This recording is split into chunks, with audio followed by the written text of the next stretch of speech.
Қайырлы күн барлықтарыңызға. Біздің каналымызға қош келіпсіздер.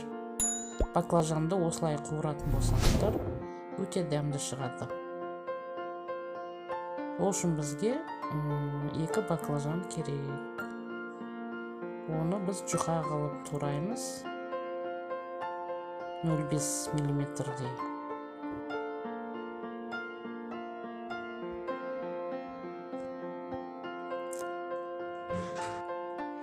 Сүйтіп, тұз салып, 1 сағатқа қойып қоямыз, баклажанның кермек дәмін алу үшін.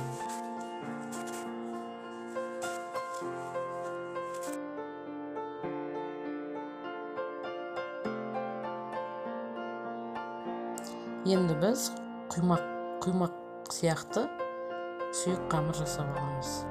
Оған 2 жұмыртқа және жарты шай қасық тұз салып, жақсылап араластырып,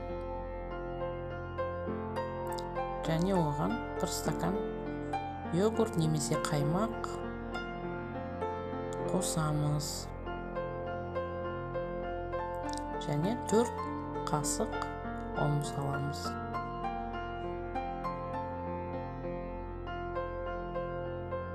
Сөйтіп араластырамыз.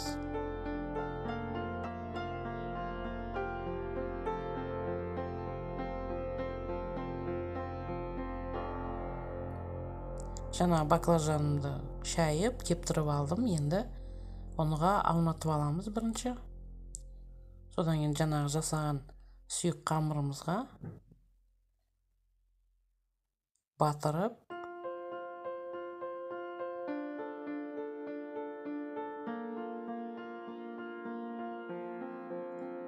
табамызға, май құйылған табамызға қуырып аламыз.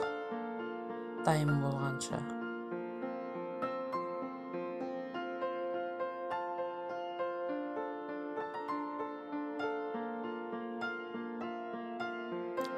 Өте дәмді шығады.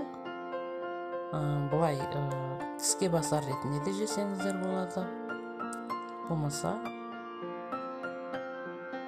түскі асқа, кешкі асқа да болады.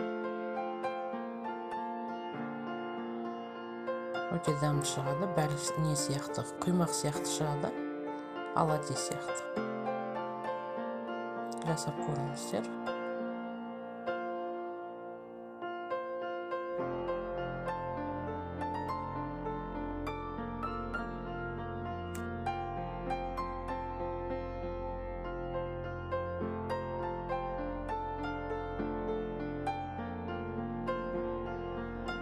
Шанышқыменен бұлай батырып көресіздер.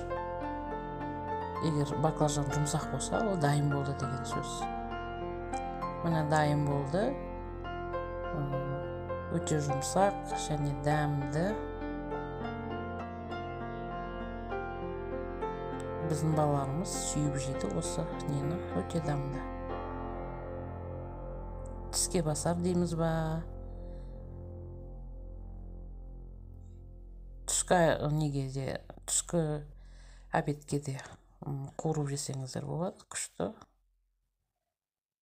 2 баклажаннан осылай 1 тарелка шықты. Баршаңызға ас үйде сәттілік тілеймін. Келесі кездескенше біздің каналымызда сіздермен болған Дәмді ес каналы.